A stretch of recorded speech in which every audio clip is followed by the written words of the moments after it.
আরে বাধ্য তো, পাগলের কথা, খাইতে পারে না, চলতে পারে না, হাঁটতে পারে না, আবার হইব ডাক্তার।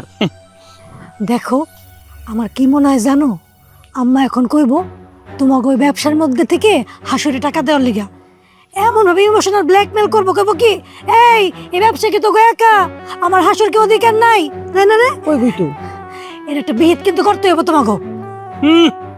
বললেই হইল, ওইসব আমি বুঝবো না। বিহিত কি বিহিত চাও কও? খাওয়া দাওয়া বন্ধ করে দেবো?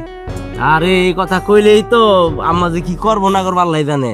আমার মাঝে মাঝে কথাবার্তা হই না, মনে হয় কি জানো, হ্যাঁ এটা হাসু এলো হের পোলা, আমরা দুজন কেউই না।